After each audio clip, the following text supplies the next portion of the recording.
Moi je suis Maxime Gosselin, et pas Jérémy Courcial. Je suis architecte chez Drive et je suis chez Drive depuis quand même un paquet d'années, donc j'ai aussi mon script kit.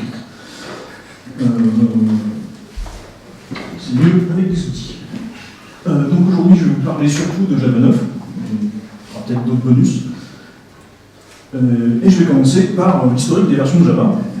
Depuis la 2, ils ont gardé la version 1 pendant quand même très longtemps. La dernière version était la version 1.8 si on a Java. Là, il y a une innovation majeure. La version 9 s'appelle version 9. Donc, comme ça plaît à tout le monde d'avoir des versions cohérentes, les prochaines seront la 18.3 et la 18.9. En fait, ils passent à des versions semestrielles et juste elles sont appelées année et mois. Donc, ce qu'il faut savoir aussi, c'est que les versions 9 et la suivante ne sont pas des versions qui sont supportées longtemps dans Oracle. Grosso modo, le support s'arrête dès que la version suivante sort. Donc, c'est ainsi. Alors, la première chose intéressante dans Java 9, et celle dont on parle, c'est ce qui sort d'un projet qui s'est appelé Jigsaw, un puzzle quoi, qui est un système de modules qui est prévu depuis Java 1.6, donc l'année dernière, quoi, presque. Et qui a pour moi deux buts principaux, d'identifier clairement quels sont les points d'entrée d'un module maintenant, et d'avoir une sécurité un peu meilleure en interdisant de consulter toutes les classes internes. Donc, ce qu'on faisait beaucoup dans les versions précédentes, d'appeler les trucs qui commençaient par comme Sun, qui étaient marqués partout, ne les appelez pas, mais qui étaient le seul moyen de faire certaines choses. Donc qu'est-ce que ça va donner? Jusque-là, quand on avait un projet avec plusieurs packages, donc juste un espace de nommage pour ceux qui n'ont pas fait Java, si on avait des choses qui devaient être accessibles de l'extérieur, on les déclare en public, donc en vert. S'il y avait des choses qui devaient être privées, on les laissait privées, logique, on les mettait en rouge. Et par contre, dès qu'il y avait des trucs qui devaient être accessibles d'autres packages, donc par exemple, mettons que la classe 3 ait besoin de la classe 1, résultat, on est obligé de déclarer la classe 1 en public. Donc tous ceux qui utilisent notre projet en général peuvent accéder à cette classe-là. Généralement, c'est pas très pratique parce que ça veut dire que toutes nos classes internes, elles sont exposées à l'extérieur, les gens peuvent s'en servir et on est obligé de les maintenir. Donc ce qui va changer, ce qui a changé, donc la VNF est sortie quand même de cet côté, c'est qu'on a un nouveau niveau de déclaration des droits d'accès en fait, qui passe au niveau package. Donc nos espaces de nommage, on peut les déclarer publics, privés, désolé pour les tenants. Et donc, même si cette classe-là est toujours accessible depuis les autres packages de notre module, de l'extérieur, en fait, c'est comme s'il n'existait plus. Donc, résultat, comme je vous le disais tout à l'heure, on identifie clairement que ce qui est accessible de l'extérieur, c'est ça, c'est notre API, c'est ce qu'on va maintenir, c'est ce qu'on garantit. Et pareil, vu qu'on ne peut plus accéder à aucune autre classe, on a moins de problèmes de sécurité, personne ne va s'amuser à aller changer des trucs qu'on n'avait pas prévus, et tout le monde est content. Donc ça ressemble à des choses comme ça. Dans chaque projet, on va avoir un fichier qui va être créé, enfin que vous avez créé si vous travaillez, qui déclare donc le nom du projet et quels packages sont utilisés. Il y a quelques autres choses, quels packages sont exposés, pardon, pas utilisés. On peut aussi déclarer les modules qu'ils utilisent, pas mal de choses comme ça. J'ai fait un coding module sur le sujet, j'ai une nouvelle séance, je ne sais plus quand, il faut demander au secrétariat à Webin. Mais je ne m'étendrai pas beaucoup plus sur cette partie-là. Alors, l'autre chose qu'ils ont fait, c'est qu'ils ont modularisé aussi la JVM, donc ce qui s'occupe d'exécuter le bytecode Java qui a été compilé. Jusque-là, on avait une seule bibliothèque, RT pour runtime, qui avait tout le code qui est utilisable et présenté présenté aux applications, toute l'API, l'accès aux fichiers, toutes ces choses-là. Bon, un seul gros bloc, c'est pas très pratique, parce qu'on on l'a pas. Donc ce qui a changé, c'est que c'était divisé en 76 modules, dans la version que j'ai testée, possible que ça ait changé depuis, ce qui permet aux applications de choisir Ah, moi je fais du réseau, donc je vais prendre le JavaNet. J'accède aux fichiers en Java. Et après, bah voilà, on a des applications qui, donc, pareil, une surface d'attaque beaucoup moins grande parce qu'elle a pris le package réseau, moi elle peut l'utiliser, elle n'a pas pris les fichiers, on ne peut rien faire, on ne pourra jamais accéder au disque. Donc, pour faire des choses intéressantes avec, ils ont rajouté aussi un peu de tooling. Donc, un linker, c'est-à-dire un programme qui permet de prendre une note bytecode, une description de module, et d'en faire un seul package qui contient à la fois des exécutables natifs et tout le code, y compris les modules. Ce qui permet de réduire pas mal la taille des livrables, ce qui va être intéressant quand on va faire du conteneur. Par exemple, jusque-là, si on voulait installer Java, plus un programme qui fait juste le hello world, ça faisait, je crois, entre 3 et 400 mégas. Les DevOps on risque de parler un peu. Là, si on, si on utilise le linker et qu'on fait un seul exécutable, on tombe à 5 mégas. C'est encore beaucoup par rapport à d'autres langages, mais c'est déjà beaucoup plus acceptable. Un autre outil qui est fait, qui est apparu, c'est un analyseur de dépendance qui va vous recommander, qui va vous dire ce que vous utilisez vraiment dans votre code et quel module il faudrait que vous importiez pour que ça marche encore si vous passez sur du full Java 9. Et donc avec tout ça, on devra réussir à faire des modules. Donc une autre chose qui est apparue, non, ça ne marche pas dans l'autre sens.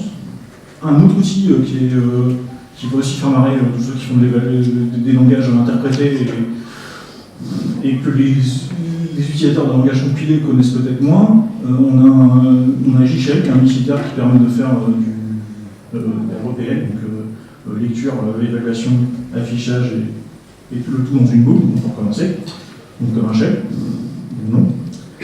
Ça donne quelque chose comme ça. Ça vous permet d'exécuter du Java directement en ligne de commande sans avoir à recompiler, exécuter.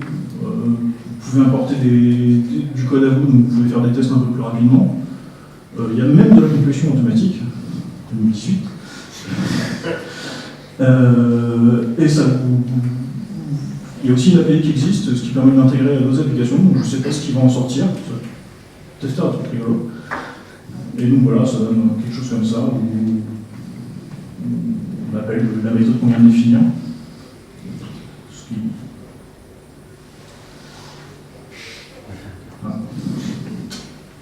Une autre chose, une évolution de ce qui est apparu en Java 8, où ils ont rajouté un système de stream qui permet de faire des trucs qui ressemblent un peu plus à du fonctionnel.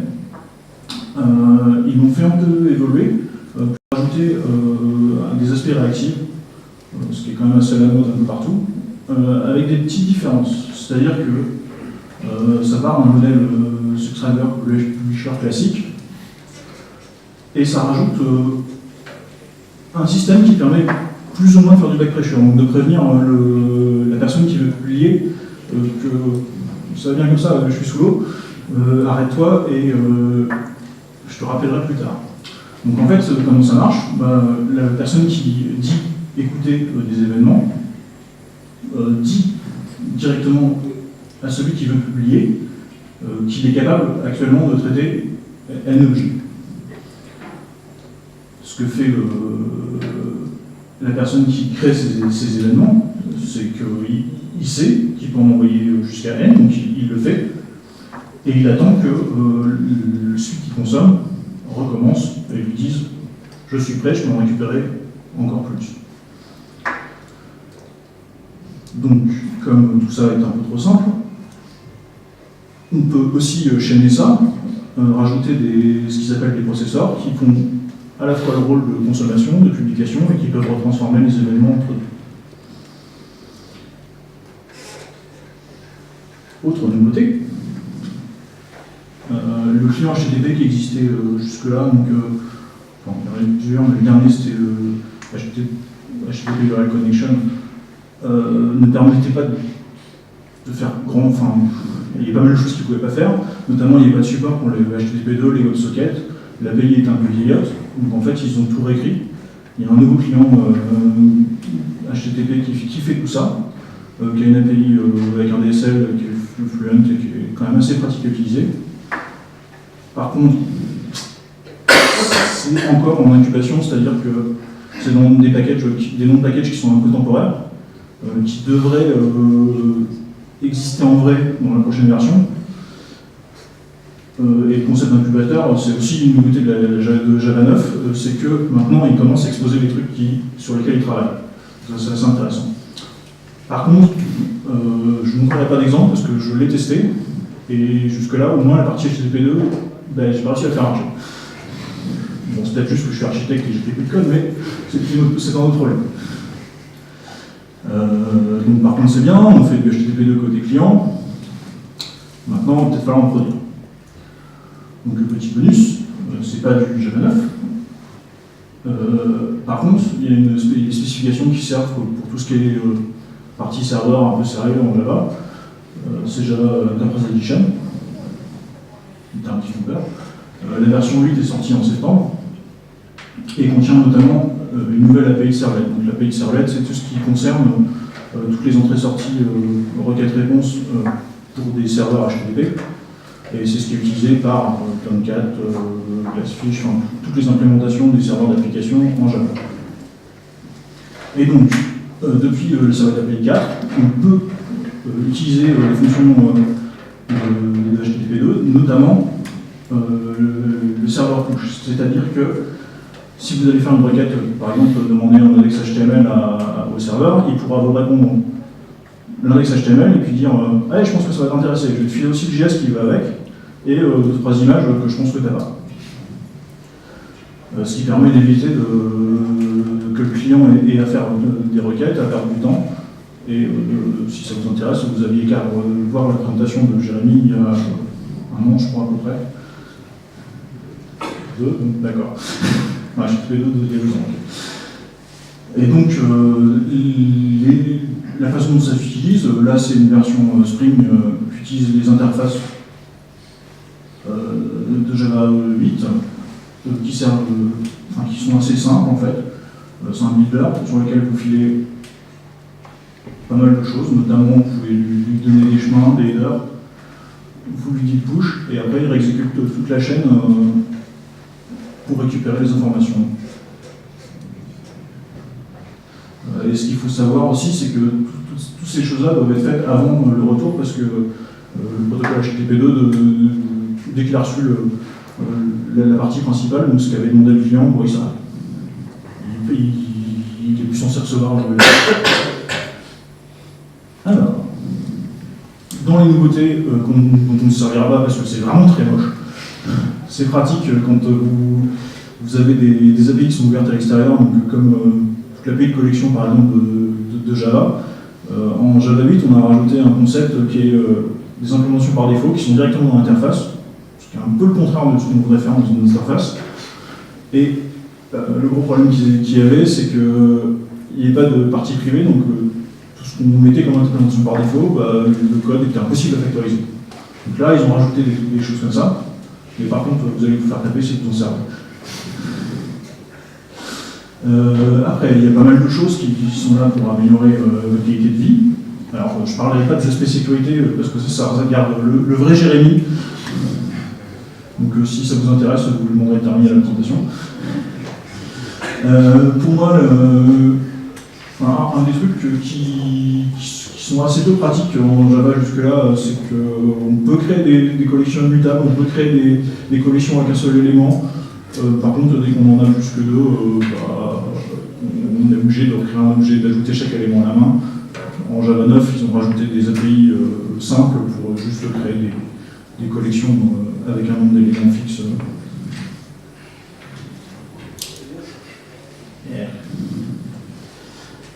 J'ai entendu pas mal de gens parler aussi parce que les optionnels et les streams ils ressemblaient beaucoup, mais on ne pouvait pas passer de l'un à l'autre.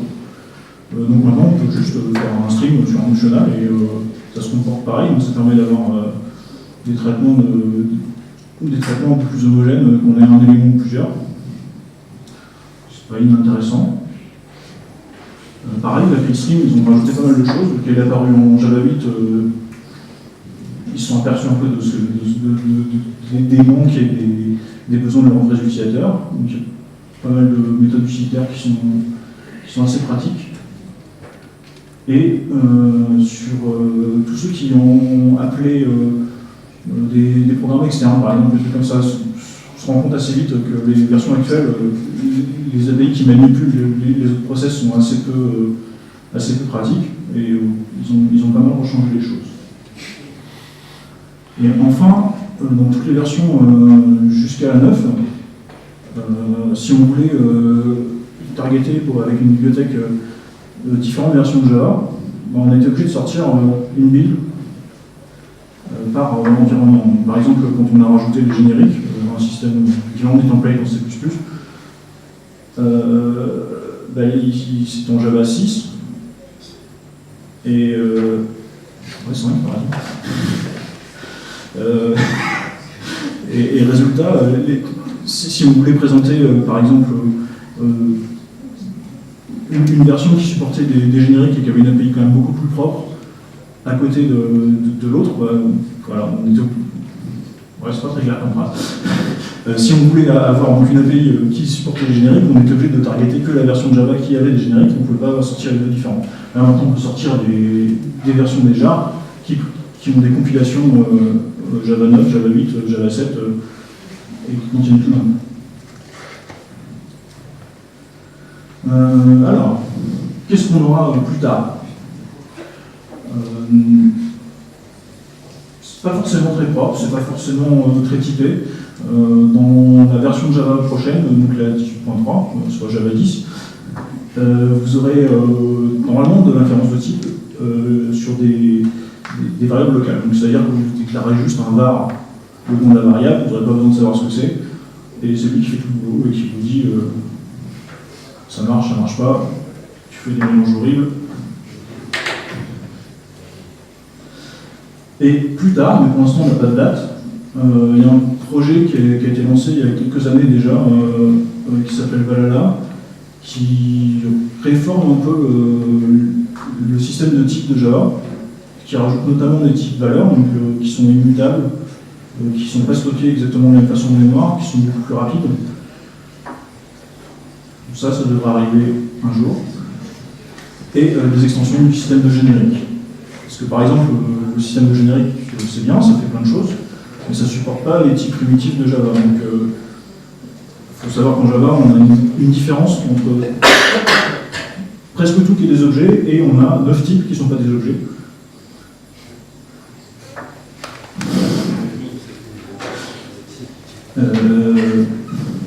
Alors, après, ok, il y a plein de choses.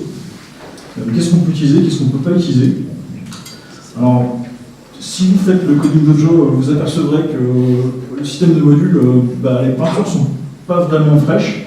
Le support est vraiment bizarre au niveau IDE, au niveau tooling, tout ce qui est système de dépendance. C'est pas très automatisé. Pareil, le client HTTP, il est encore en incubation, donc si vous l'utilisez, dès que la version de Java suivante sortira, ça ne marchera plus. Et le système de multi-release, c'est bien, mais par contre, à compiler, c'est une horreur. Si le sujet vous intéresse, vous avez la liste des changements sur le site d'Oracle, donc ça n'est pas trop de soucis. L'exemple de serveur HTTP, je l'ai mis sur le site interne, donc normalement il doit être accessible. Je ne me suis pas pris sur les droits. Et enfin, il y a un exemple de client HTTP2 qui devrait marcher. Si vous arrivez, ça m'intéresse. Donc voilà, merci.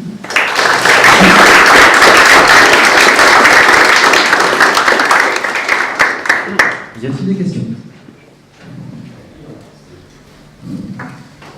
J'ai une question au niveau du support en fait, que Oracle va fournir.